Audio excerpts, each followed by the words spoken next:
I'm Adrian Larson. I'm really excited to have you all here. I'm going to just jump right in. I've got a bit of a presentation prepared, so here we go. We'll get into that. Today's presentation, I've called it Seeing is Believing, Proof, Placebo, and Powerful Marketing. How many of you have dealt with the problem of placebo in acupuncture? What? Why are we talking about placebo? Well, the deal is this presentation really is about marketing, but we've got to think about marketing from a new perspective. And so we're going to start with some science, and we're going to talk about a little bit of controversy, and then we're going to get some new approaches in our heads for how we can better interface with our patients, get better results, and run a more successful practice. How many of you have heard these accusations, though? Acupuncture is just a placebo. If you would, just throw in a little comment if you've ever run up against that. I'm just curious if this is as widespread as I think it is, because I see this all the time. Oh, you're not really doing anything. It's all just pretend. And it's not surprising. You know, I Googled acupuncture placebo. That's what I typed in. And Google did us the favor, instead of just the normal results that you get, they have what they call a little featured snippet. And here's the snippet that they feature. Number one result. If you Google acupuncture placebo, what you get is this. If indeed sham acupuncture is no different from real acupuncture, the apparent improvement that may be seen after acupuncture is merely a placebo effect. And that's from the Acupuncture Doesn't Work article on a blog called Science-Based Medicine. So that's pretty damning. And that's really nice that that's the number one result. So I went over there and checked out that blog over here at Science-Based Medicine. That sounds pretty official, doesn't it? Science-Based Medicine, exploring issues and controversies in science and medicine. So I checked that out, and I noticed that, yeah, it's kind of a hack job. A bunch of half-truths and cherry picking and so on. And I also noticed that they have a donate button right there above the fold, front and center, which means that if you explore controversy in science and medicine, you get traffic, and traffic means dollars. And this is a way of generating traffic. So if you say something outlandish, you can generate a lot of, shall we say, attention. Donald Trump. So what about, I don't know, here's another one. Acupuncture, magic, and make-believe. This is all as a result of this Google search I did. And look at that. There's a donate button right there on the top of the page. Let's stir up some controversy and get some donations. Even our good friends at the venerable Quack Watch, where the delicensed Stephen Barrett, MD, runs his hack show, we accept donations to support our work right there at the top. So we'll just go ahead and dispense with that, and let's check into what actually can be learned from the science rather than what can be used to generate controversy. Well, when you try to find out the science and you Google, you do a little bit of searching around this, you get a bunch of unbiased acupuncture reporting from the unbiased popular press. And if you believe that one, then I've got some election results to sell you. Acupuncture is no better than a placebo for treating back pain, says report. These are all actual headlines from actual news articles in the popular press. Check this out. Acupuncture is theatrical placebo. Acupuncture offers no benefits over placebo for hot flashes of menopause. Another study shows acupuncture is a placebo treatment. On and on it goes. There's more. Is it a placebo therapy? It's all placebo. Acupuncture myth. Acupuncture magic and make-believe. Placebo, placebo, placebo. Now, all of these placebo studies, all of these acupuncture studies that show that it's all just a myth, well, they're all based on what we call sham acupuncture. And any real acupuncture that's performed in the study is almost uniformly performed at a suboptimal dose or improperly administered, such that the studies are weighted against getting positive results for acupuncture. And so that's important to understand and realize when you're considering what you're going to believe in the press. This problem of sham-based acupuncture we will address in a minute. But let's first dig into a couple of these reports. Here's one. One of these headlines I featured at first. Acupuncture is no better than a placebo for treating back pain, says the report. That's what the headline said. Well, they were citing a study done by Daniel Churkin in 2009. And in this study, a total of 638 volunteers with chronic back pain were randomized into 4 groups. Group 1 received individualized acupuncture. That means that they had an actual acupuncturist decide what the problem was, make a diagnosis, and treat the pattern that was presenting. Group 2 was standardized acupuncture. That means everybody gets the same set of points, regardless of what their presentation is. Group 3 was simulated acupuncture, and that means that we have a sham non-penetrating needle where we place it over the point and we push the needle and you feel a little poke, but the skin isn't broken. And then the 4th is the usual, which means medical care. In other words, give them some pills. And so this is 638 adults. This is a large study. They put them in these groups. And this is what they came up with for the results. Collectively, it says, these recent trials provide strong and consistent evidence that real acupuncture needling using the Chinese meridian system, or in other words, real acupuncture, is no more effective for chronic back pain than the various purported forms of sham acupuncture. So they said, yeah, you know, the putting the fake needles and doing the real needles, it was all the same. And therefore, acupuncture is just make-believe. It's just placebo. And that's what the press ran with, except what the next sentence says. They kind of ignored that one. However, both real and sham acupuncture appear superior to usual care. What does that mean? Well, here's the actual graphs from the study. And if you look, you have the 4 bars in each one of these little groupings. You have the individualized acupuncture, that's the white bar.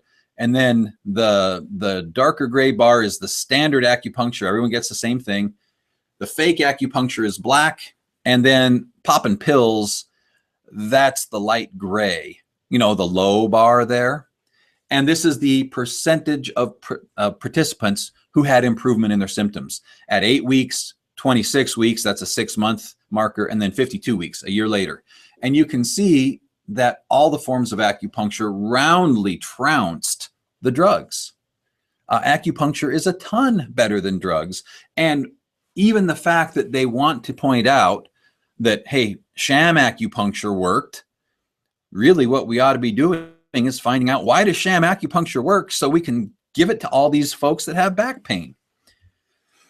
Now, there was an update study done.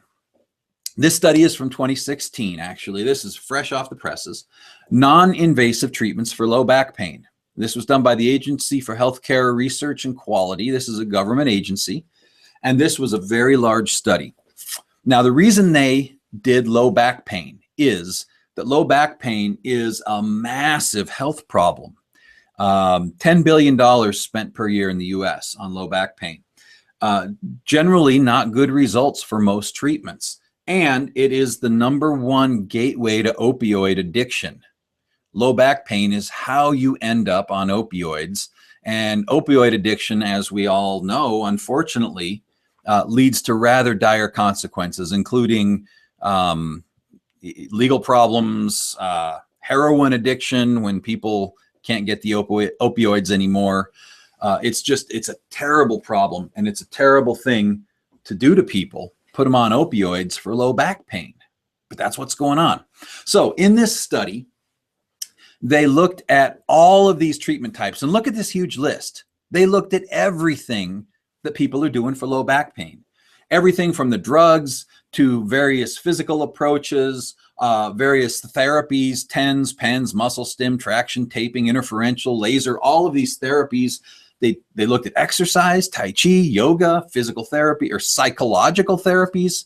And they looked at acupuncture, as well as massage and manipulation. And then they rated all these things, and they rated them on 2 factors. Factor #1 was effectiveness, of, you know, how are they effective for getting out of pain. But the other one was effectiveness for restoring function. It's one thing to get somebody out of pain, but it's another thing to get them functional, back to work, back to their life. And, oh, whoops, sorry, got ahead there. What they found out was, out of all of these approaches to low back pain, there was very, very few that rated very well at all. The drugs uniformly were terrible. Most of the other things might have been moderately successful or somewhat successful in eliminating pain, but not necessarily in restoring function, etc. Acupuncture across the board rated the highest, not only for restoring pain, but also, or removing pain, but also for restoring function. And so acupuncture across the board, any treatment involving acupuncture trounced any treatment that did not involve acupuncture. And so that's the update to what was done in 2009 when the press was blaring, hey, acupuncture is no better than sham, it's fake. Well, there's a headache study also done in 2009. And this was a course of 8 weeks. Patients with acupuncture had fewer headaches compared to those who were given only the painkillers. There were two headache studies. One was migraines. In the migraine study, acupuncture was superior to the drug treatments. But then they said, hey, the fake treatments work too. In the tension headache study, true acupuncture was slightly more effective. Well, it depends on how you play with the numbers. But acupuncture can be shown to have a statistically significantly better effect than sham. Well, again, here's the update for 2016. The Cochrane review published in June 2016, Acupuncture for Prevention of Episodic Migraine. And just to summarize, when you added acupuncture to the usual care, which is drugs, you had 41 out of 100 that had their headaches cut in half. Only 17 out of 100 had their headaches cut in half with just the drugs. The acupuncture was much more than twice as good as the drugs. Frequency of headaches cut in half, 50 out of 100 receiving true acupuncture, 41 out of 100 receiving fake acupuncture. And that, my friends, is statistically significant. Real acupuncture actually is better. And if you're careful about how you do your statistical analysis, you can find that there's actually a large effect. It's easy to hide it, though, depending on how you play with your numbers. And then again, at 3 months, the frequency, 6 months frequency, you can read it there. The bottom line is that acupuncture was hands down a lot better than drugs and had fewer reported side effects. Also, people getting acupuncture were less likely to drop out of the trial. So here's the question then. With all of this evidence and all of this controversy and all of the donate buttons on websites out there, the question is it just a placebo? Well, let's talk about the other side of the story. First of all, there's no really effective placebo for acupuncture because there's no demonstrated mechanism. I need to talk about that for a minute. When you're designing a study and you have to have a placebo, a well-designed placebo is identical in every way except for the mechanism of action. That means that if I'm doing a drug trial, my placebo pill needs to look exactly like my real pill, have exactly the same packaging, be administered in exactly the same way by exactly the same sorts of staff, wearing the same thing at the same facility, talking the same way. In other words, everything is identical except that the one pill doesn't have the drug in it. It's just a sugar pill. That way you've isolated the mechanism. Okay, so what's the mechanism of acupuncture? How are you going to isolate it? Is it piercing the skin with a needle? Well, I think we all know that acupuncture doesn't have to pierce the skin to be effective. That's 101 kind of level stuff. You can do acupressure, you can do electric, you can do laser. There's all kinds of different stimulations. So how do you isolate the mechanism? When they have these sham needles, there's various approaches, including a needle that pricks or that makes, kind of a sharp feeling on the skin, but doesn't actually pierce. Then there's a needle that is only pressure. It's not sharp feeling. And then there's a needle where you can't feel anything. They just tell you there's a needle in there and they stick a sticker bandage thing on there with a needle sticking out of it. But then how do you also blind it to the practitioner? How does the practitioner know if they're actually performing acupuncture or not?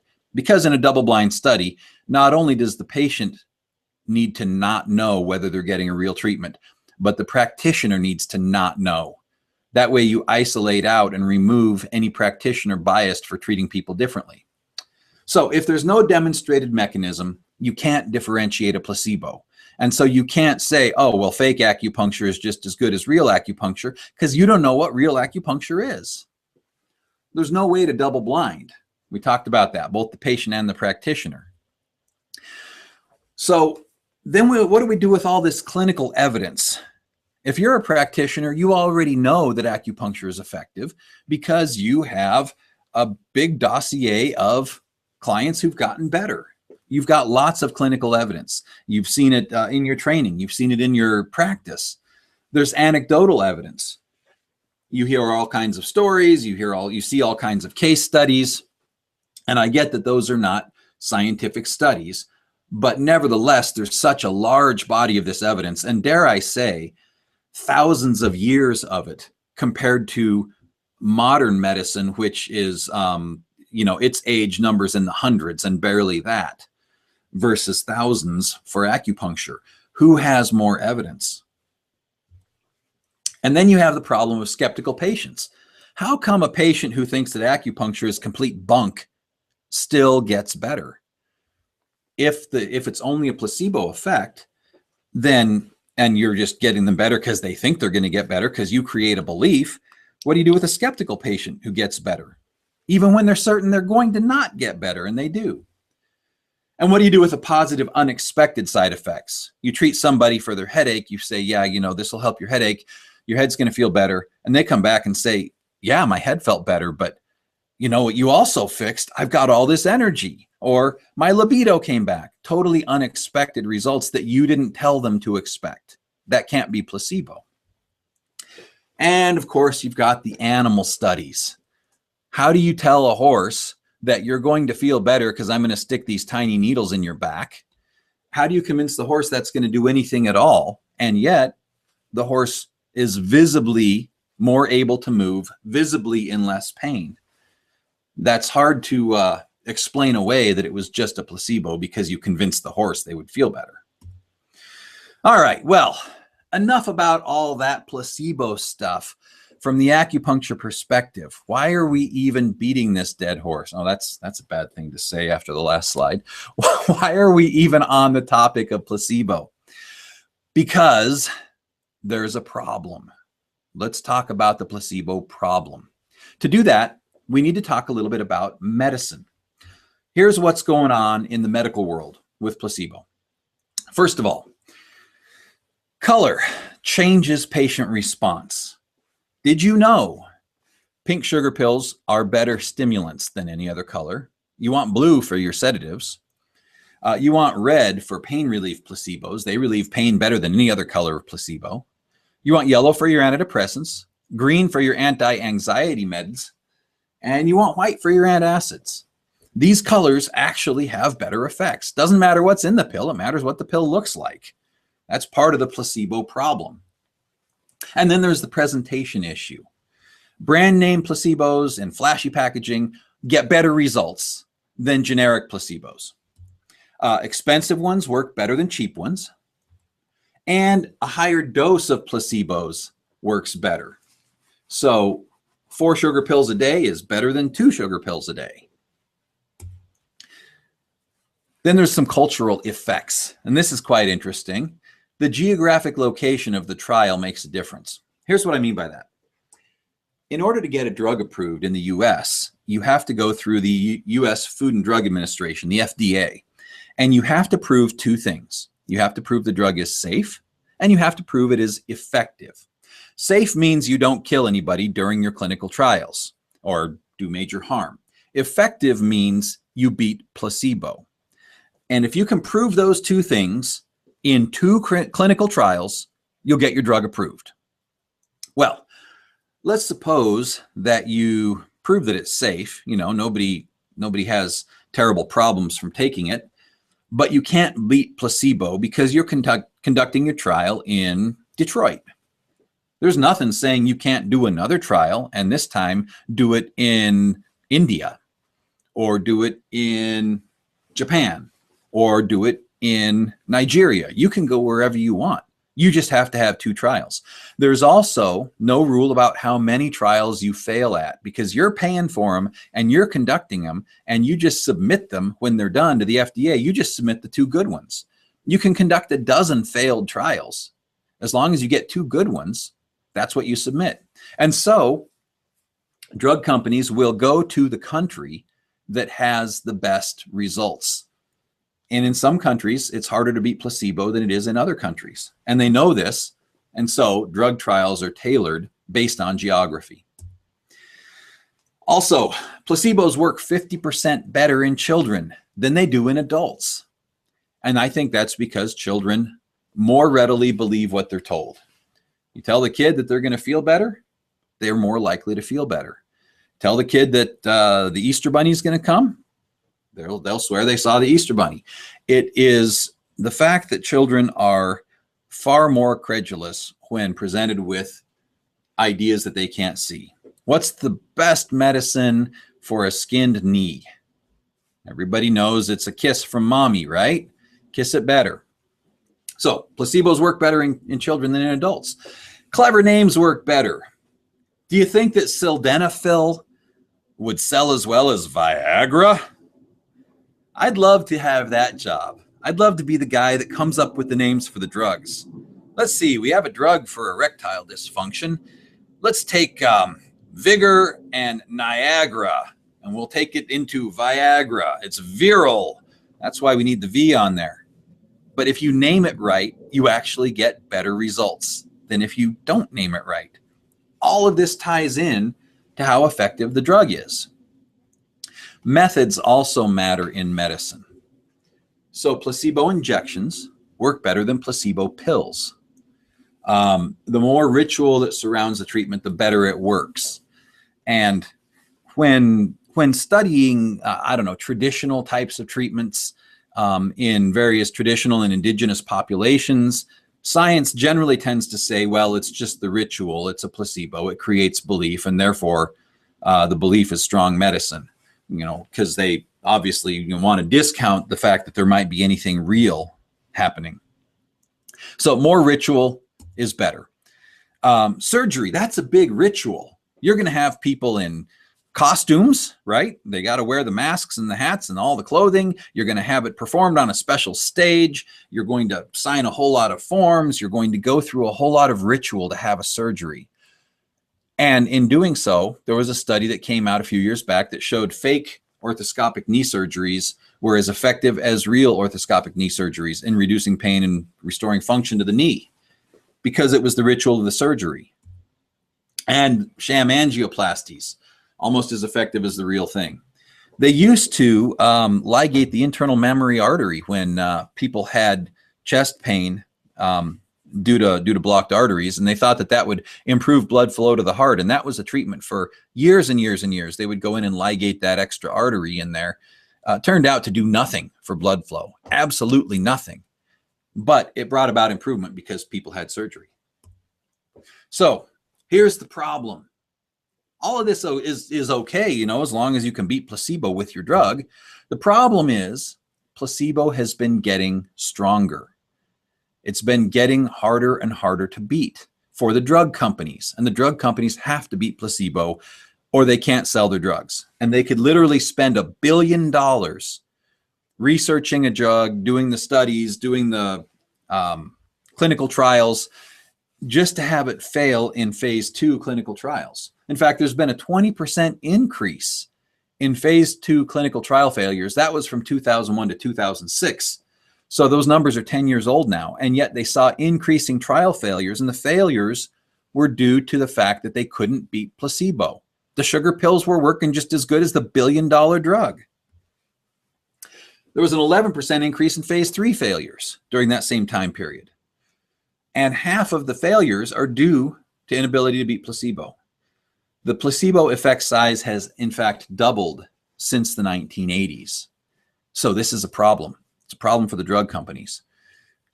Before we talk about why, we need to also mention something called the Nocebo Effect. Have you heard of that one before? The Nocebo Effect? This is the opposite of placebo. This is if you expect a negative outcome, guess what? You're going to get a negative outcome. And similarly, if you tell people to expect side effects and tell them what the side effects are, they will get the side effects. My favorite example of this is, one time I was in my garage and I picked up a box from off a shelf. And when I picked up the box, I had my hand underneath it and I carried it over to set it down, walked across the garage holding this box with my hand underneath it.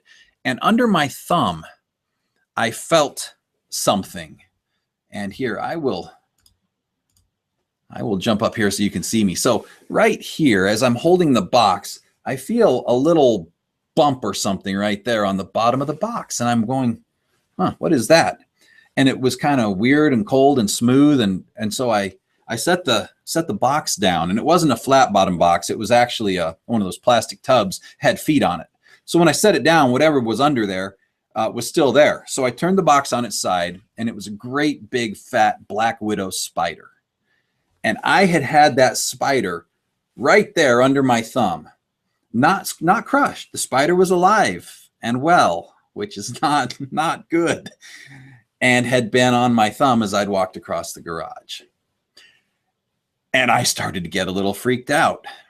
And I thought, oh no, I've got a black widow bite on my thumb.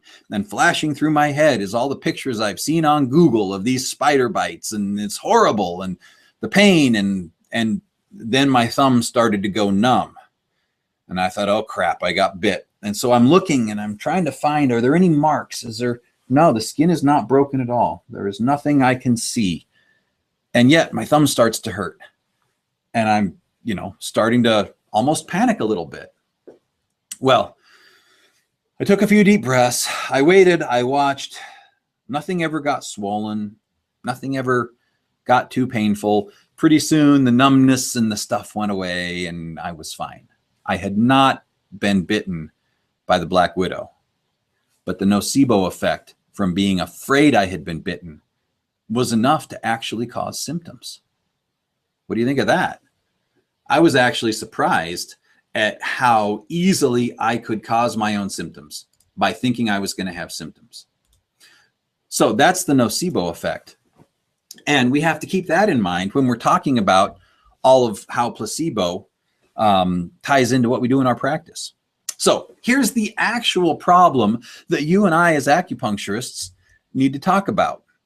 Placebo has become the enemy. You remember I started our conversation today and I said, how many of you have been exposed to the accusation that acupuncture is nothing more than a placebo, right? Well, it's like it's a bad thing. It's like it's the enemy. It's name calling is what it is. If I call it a placebo, then I can immediately remove any validity, remove any chance that anyone will take it seriously, because everybody knows that any serious medical scientist would never consider that silly foolishness of acupuncture, because that's just a placebo. It's a way of dismissing the whole industry, lock, stock, and barrel. Why should placebo be the bad word, though? Why should it become the enemy? And how did it become the enemy? Well, let's talk about how that happened, because that's going to tie directly into how you and I practice. We are actually getting to the acupuncture part of the presentation here soon. So what do you think? Who wants some cocaine toothache drops here? Instant cure. I bet. I bet that'll cure your toothache. Well, in 1985, after a long ban on direct-to-consumer advertising, kind of caused by problems like the one I'm illustrating here, in 1985, the FDA lifted the ban, relaxed the rules, and started to allow direct-to-consumer drug advertising. And they loosened the requirements further in 1997. And that made it possible for the drug companies to start advertising directly to consumers rather than just advertising to doctors. Now, back in the heyday, if they could only advertise to doctors, they would spend lavishly on doctors and, fly them to resorts to teach them about the drug and send them on vacation and buy them expensive gifts and all of that stuff that went on to convince the doctor to prescribe the drug, because the doctor is the gatekeeper. But when they found out they could advertise direct to the consumer, well, that changed everything, didn't it?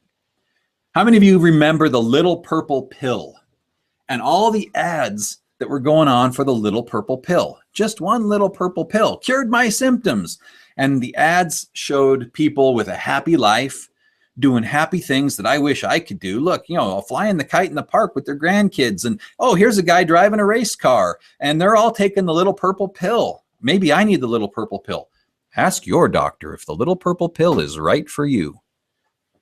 Well, they never said what the little purple pill did. They just said you needed it. Look at all these happy people that take it. And it's purple. I mean, it's cute. Come on. They started to convince people they needed drugs, whether they needed them or not. The ads always focused on positive visual images. Has that changed? Well, of course not. Look at any drug ad today. While they're doing the voiceover of side effects may include nausea, vomiting, headache, massive fatal nose warts, loss of limb function, and death. While they're doing that, the voiceover talk of all the side effects, they're showing people having a wonderful time at a picnic with their family. And, oh, look, it's grandma's birthday and she can blow out the candles. And, oh, and this couple's in love. It's so delightful. Well, the direct-to-consumer advertising in 1990, when it was first becoming legal and acceptable, $47 million was spent advertising directly to the consumers, not for the asthma cigarettes. By the way, look at that ad there for the asthma cigarettes. Effectively treats asthma, hay fever, foul breath, all diseases of the throat, head colds, canker sores, bronchial irritations, but it is not recommended for children under 6. You have to be at least 6 to smoke these. All right. Anyway, 1990, $47 million spent on drug advertising direct to consumer. In 2007, that number was $5 billion. That's a 100-fold increase, folks, because it works. It flat works. You tell the consumers they need a little purple pill to have a happy life like the people in the ad, you get a 5-to-1 return on your investment. You spend $1 million advertising, you make $5 million in sales. How would you like a 5-to-1 return on your investments? That is incredible. It's a license to print money. And so, obviously, direct-to-consumer marketing has become huge. You see it in magazines, television, radio, and of course, it's rampant all over the internet. Well, the byproduct of this is they have completely ruined placebo. Because now, instead of having to go to the doctor to get recommendations for what you need, you get your recommendations off the TV or off a Facebook ad that's telling you that if you take this drug, you're going to feel better and have all these wonderful results. Because of that, people have such high expectations of drugs. They've marketed them too well. All of the happy people in the ads look so wonderful that you shove a pill in just about anybody's face and they're going to feel better. They're convinced they'll feel better because advertising is so good. Well, the advertising has destroyed placebo. Visual images are the problem, but they are also the power. All of these visual images that they use in the advertising, they speak to people and they stick in our heads. Even blind people use the visual processing centers of their brain for certain functions like solving math problems. They see it in their head, even if they can't see. You and I see things in our head. How many of you have ever said, oh, I'm a visual person, I have to see things? Probably a great majority of us are that way.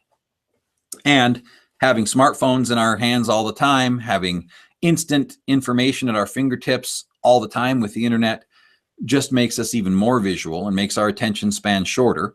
And so it's very easy to show a few positive images associated with a drug. And now I associate positive images with drugs. See, as humans, we're wired for belief and for faith. We are people of faith. That's how we function. Right now, you can't see anything outside what is in front of you, but you believe it exists. I believe my car is sitting out in the parking lot.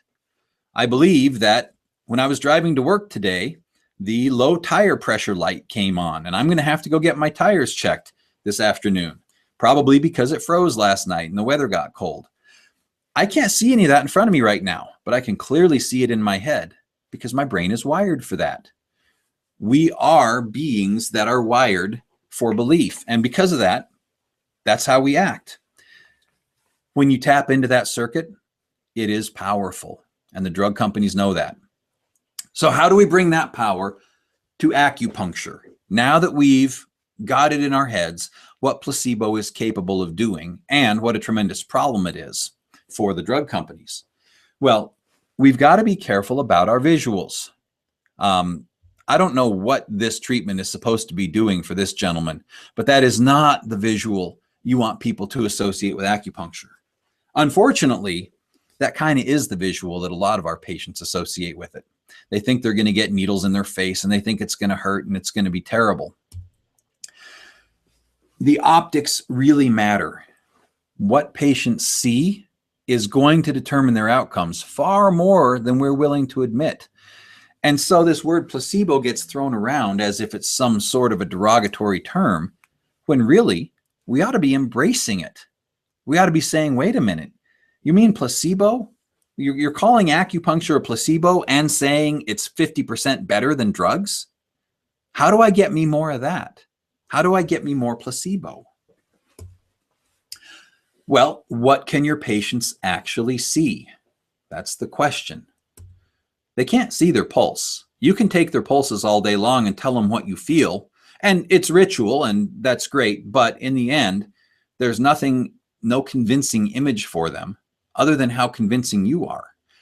And some of us are really great at selling ourselves and being convincing and charismatic, and some of us are not. What about tongue? Patient can't really see the tongue. Even if they look in the mirror, they're not going to see what you see. You can't see acupuncture meridians, and you can't see acupuncture points.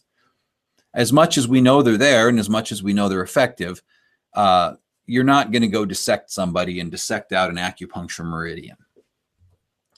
You can't see chi, as much as we know it's there. And even with great results, even if, patients come to you and their symptoms improve a ton, if they don't have something to hang it on as to why it works, well, we're back to the question of mechanism, aren't we? We're back to the question of, is this just magic? Is this just voodoo? We have to know. Not that I have anything against magic or voodoo. I'm just saying the more we can see, because we're visual beings, the better off we are.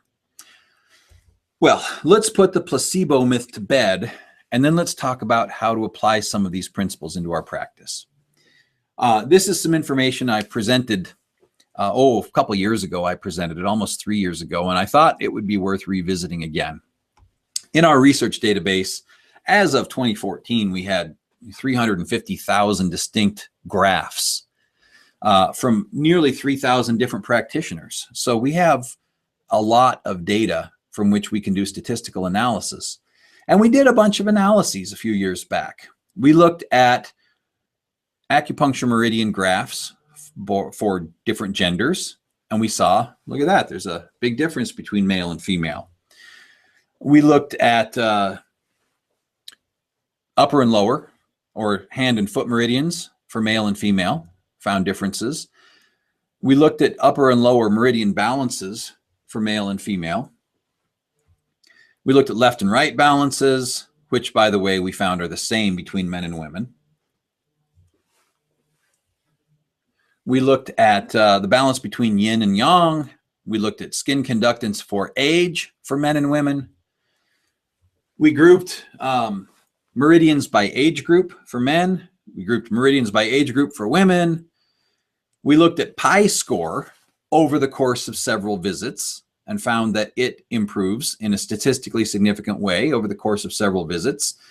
So in other words, when patients come in for care, their pi score tends to improve, which puts some validity to the idea that, no, this is not just some non-existent imaginary effect, but it's statistically significant. And this is not a self-reported thing, like, on a scale of 1 to 10, how's your headache today? Oh, it's about a 4. And, it's not a subjective scale. This is objective, measurable evidence. We also looked at the pi score by gender and found that for both genders, it improves. We looked at the stability score. We looked at it by number of treatments. and broke it out into age groups. And we looked at it by gender. And we found that, again, stability score improves across visits. That's not something you can fake because this is an objective measurement. This is like taking a blood test and seeing, oh, yeah, you know, your cholesterol number is down, or whatever number you're trying to improve. It's not subjective at all. We looked at yin versus yang balance. We grouped it by age. We grouped it by gender. We looked at splits, and we did the same thing, the number of splits across the number of visits, and found that on both genders, the number of splits decreased in a statistically significant way across visits. And so all of these parameters showed improvement over the course of 5 visits. The PI score, the stability score, the yin versus yang balance, the number of splits. Because of that, it's very hard to convince me that acupuncture is just a placebo. How can you get people to change their physiological numbers as measured electronically just by telling them that your head's going to feel better, or I'm treating your symptoms, whatever they are? This is real. These are real effects. People actually do change and improve. So is acupuncture really nothing more than a placebo? No. Acupuncture is not just a placebo. And remember, these are not subjective estimates. These are objective measurements. So the conclusions that we drew, that the acupuncture meridians have measurable electrical properties. In other words, they are real. The properties, they differ significantly by demographic, age and gender, for example. They do change with acupuncture treatment, tending toward more balance. You can't attribute those types of changes to placebo effect, and the greater balance correlates with improved clinical outcomes. Acupuncture is real. It is not a placebo. The sham isn't the acupuncture. The sham is the inability to isolate the mechanism. And so you come up with a fake mechanism, you set up a straw man argument, and you pretend that you've disproven acupuncture. And then it makes for great controversy, and you can get some website traffic with that. But it's not honest. We, by the way, this research, we submitted this to the International Scientific Acupuncture and Meridian Symposium in 2011. We did not know it was a contest. We just submitted it because we wanted to share it. We ended up winning top prize for that, for these study results that we did. But that's not the point. The point of all this discussion of placebo and discussion of acupuncture is how to help your patients see the chi and how to use that in your practice to get the results you want, not only for clinical outcomes, but for marketing outcomes. So, of course, we've got graphs. We've got methods to show people what's going on, and we've got all kinds of different graphs. As an AcuGraph user, you've seen all of these. Perhaps you're using some, and hopefully all of these, as communication tools to convey to your patient exactly what's happening.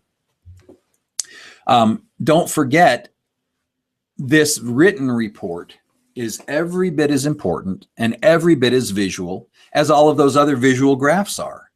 And why does visual matter?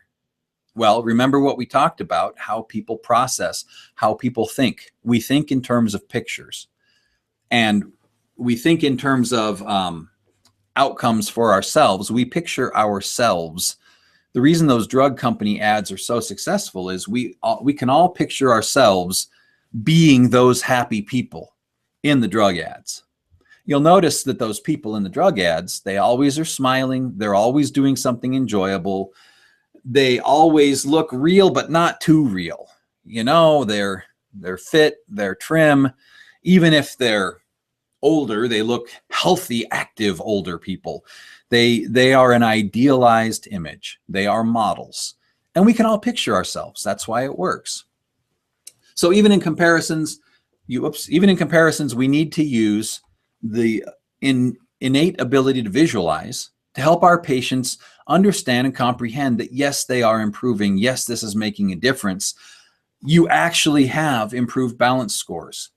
That matters to the outcome. Similarly, you have tools in AcuGraph that help you communicate what the meridians are, where they run, how they can be used. You can tie that in not only with meridians, but with points You can use the musculotendinous channels. You can use the internal branches. All of these tools are available to you as an AcuGraph user.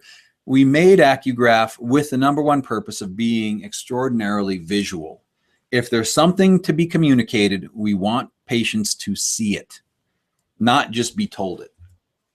So if they can see a real-time snapshot of the meridian balance, if they can see an explanation for why they have the symptoms, and why is the number one question patients have. When they've been all over the place, they've been to other doctors, they've been to other practitioners, they haven't gotten results and they haven't gotten answers. If you can tell them why they have the problem, that's half the battle. As in, good news, I know what's wrong. They're saying, well, thank God somebody finally knows what's wrong, because I've been, 8 other places and they all think I'm crazy. Or nobody knows what's wrong. Nobody can tell me. It gives patients the expectation of great results. When you can show them, then they're going to expect to feel better.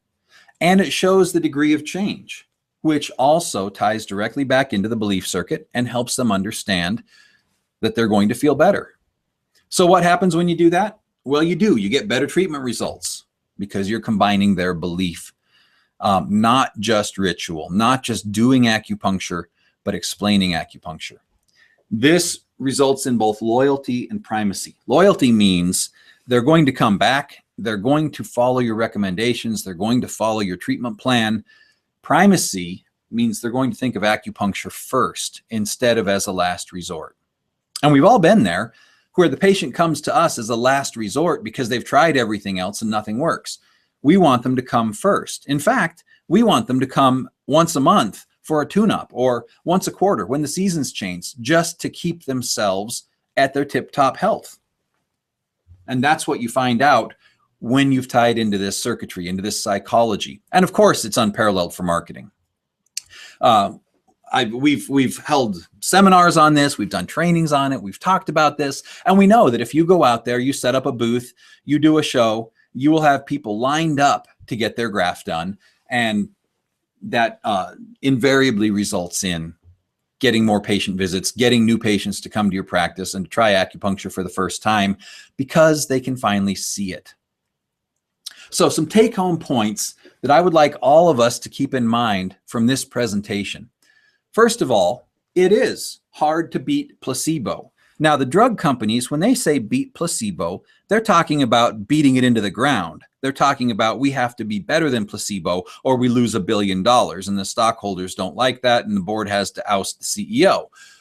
So they have to beat placebo as a negative. But I say, you know what?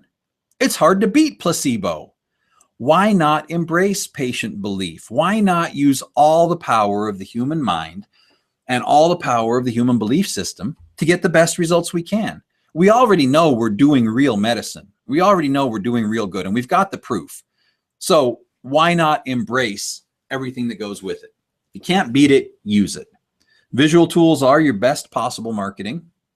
And for those of us, I assume almost all of us here own AcuGraph. And so I want to remind you to be using it for your marketing. And marketing is an ongoing process, even with existing patients. Don't forget to give them something visual, even on every visit. Just show them again, reinforce the notion, reinforce why they come to see you. And well, yeah, AcuGraph, there you go. Here's my challenge to you then. During the presentation today, I'm hoping anyway, that you learned something new, that there was some point that you thought, hey, I could do that in my practice.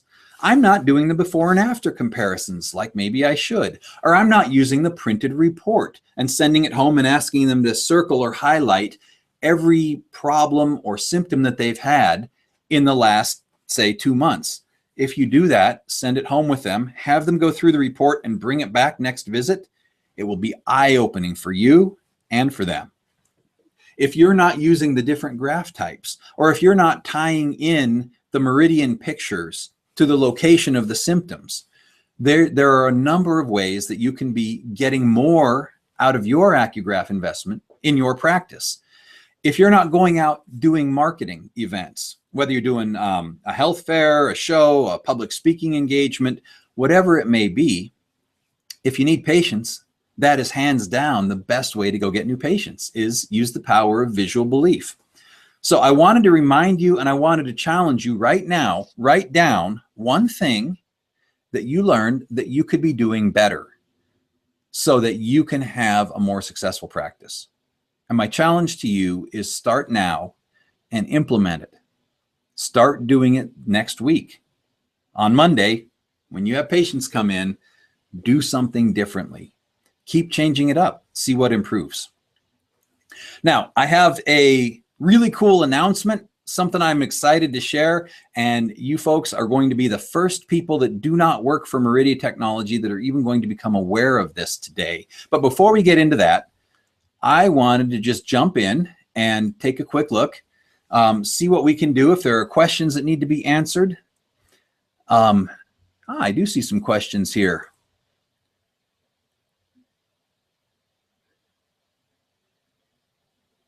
Interesting. So Arlen talks about how they don't disclose what the placebos are. Marty says the sham heart surgery not only relieved the angina pain, but it improved heart function as well as the real surgery. Isn't that exciting? What else do we have? Marty, I agree. AcuGraph charts help make the effects of acupuncture more tangible and real. Even if they feel the benefit, they believe it more when they see the benefit. Yes, absolutely. Daniel says, I'm an acupuncturist for 36 years and AcuGraph's the best tool I've ever. Oh, thank you. I appreciate that very much. Marty, embrace patient belief. That's the essence. Yeah, cool. You guys are getting it. Any other questions that we want to throw out there? Go ahead and throw those questions out there now. And Kimberly, if you have anything to chime in before we move on to other stuff, I thought that coming at this from the placebo angle was just really fascinating, at least for me, the way my mind works. That is just so cool to see. So that's why I put this presentation together today. But anybody else have anything to throw in? Anything, Kim? Yes. One of my favorite things about AcuGraph is if I have that patient who doubts. I remember early on in my career, I'd have family members who would say, oh yeah, I don't believe in that. And I would think to myself, you don't believe in it? It has nothing to do with whether you believe in it or not. But when you have a patient who comes in and they have that mentality of, I don't believe in acupuncture, but then you do an exam where you're measuring electrical skin resistance and showing them on a computer screen, and what you see on the computer screen matches with their symptoms, then their eyes just get big and they get excited. And then the other thing is when you have that other person who wants to believe, they come in and they're wanting to believe, and then you graph them and you show that everything that they are complaining about makes sense in one report, then they just take this big sigh of relief because you are the one to be able to fix them. And they leave believing and knowing and sure that you're going to fix them. And I love that. If that's placebo and that helps me in my clinic, I'll take it. Amen. Let me ask you this, Kimberly. Just curious, you know, when you show them the report, you talk about the symptoms. I know what's wrong with you. I can help. Do you ever have the tears? You ever have patients just break down because you're the first person that's told them that?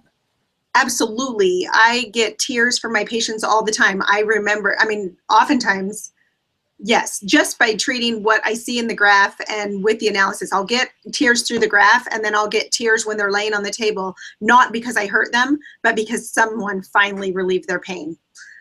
So if the placebo got me there, I'm okay with that. Absolutely. The placebo is going to help get you there. You've got to have some belief to give them something to go on. So cool. Love it. All right. Well, I am going to jump in. Post a couple more questions over here real quick. I'm going to put them over there for you. Oh, okay, good. Yeah. Oh, good. Okay. It says it took some time, but I now have some healthy entrepreneurs who visit my clinic every 2 months. Without the AcuGraph, they only came in when something went wrong. Beautiful. Virginia says, I'd like to use it conducting a clinical trial in children with post-operative ileus. I'm trying to get financing. Oh, outstanding.